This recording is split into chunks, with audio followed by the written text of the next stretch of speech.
This is GerotheHero, and this is my review of Berserk Episode 9. At the beginning of this episode, we find out that Baroness's father, Lord Van Million, orders her back.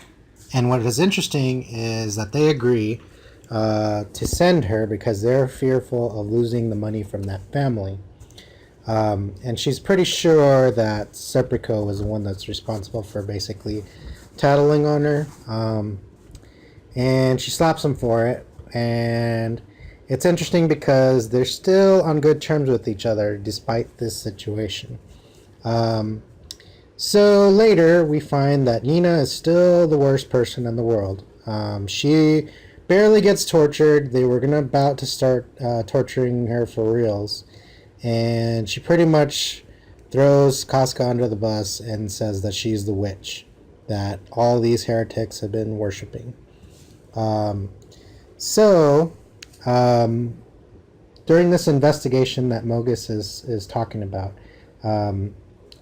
basically Fairness explains that drugs are the cause of why these heretics got all stronger and changed. Not that it was anything to do with evil spirits and demons. Later we see that Mogus notices that the black swordsman just kind of appeared out of nowhere. So he's trying to figure that out, and that's when Casca appears, and Farnes recognizes her, of course, and mentions that Guts was trying to rescue her. So Mogus tries to figure this out, and then somehow he notices that Casca has her brand, and he calls it a witch's brand. I thought this was kind of interesting, like, how would he know that that's a brand, and how would he know where it is? Almost like he's an apostle, secretly, maybe. Or maybe works for Griffin, who knows. So he throws her into an Iron Maiden, but as soon as it starts stabbing her, demons that look like blobs start popping out of that area and start absorbing all kinds of people.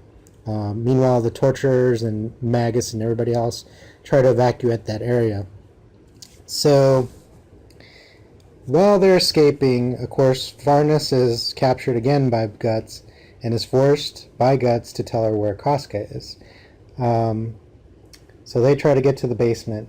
In another scene, we see that Nina is almost killed again by the blobs that are coming back up, and at the last minute she's saved. It's interesting that while searching for Casca in the basement, we notice that Farnes can kind of see Puck now. And then we get to the next scene where Casca is being protected by the same demon spawn that we saw in previous episodes. Otherwise, she would probably got absorbed by those blob demons.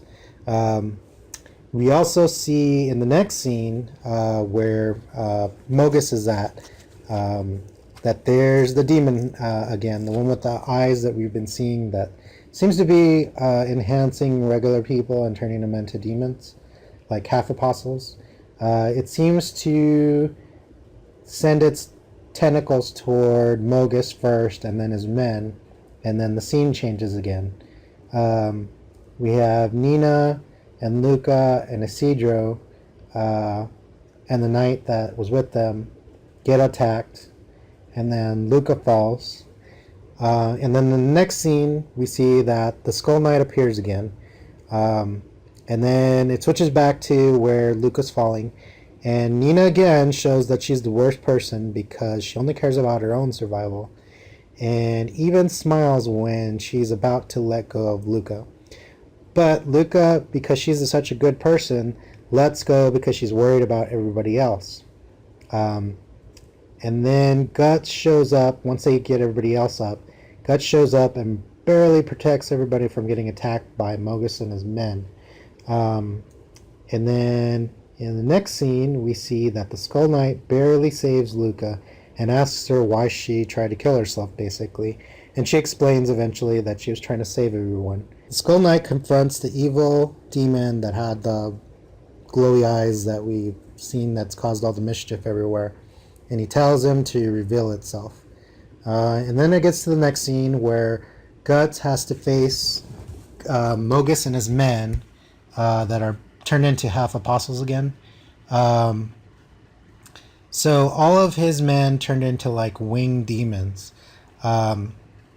and that's where the episode ends. Overall, this was a good episode. We saw less crappy CGI. The Skull Knight still looks really, really off.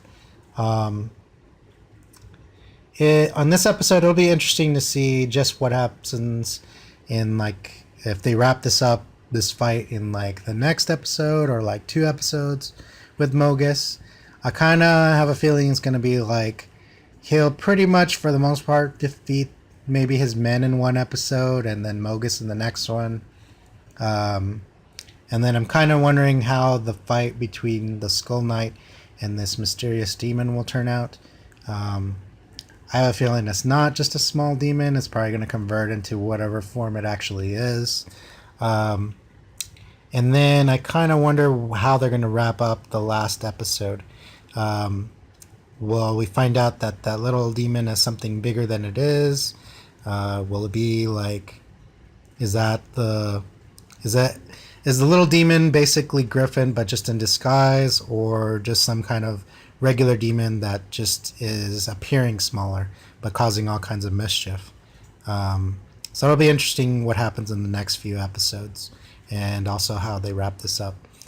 So like always, comment below, subscribe if you're interested, and follow me on Twitter, and I will see you next time.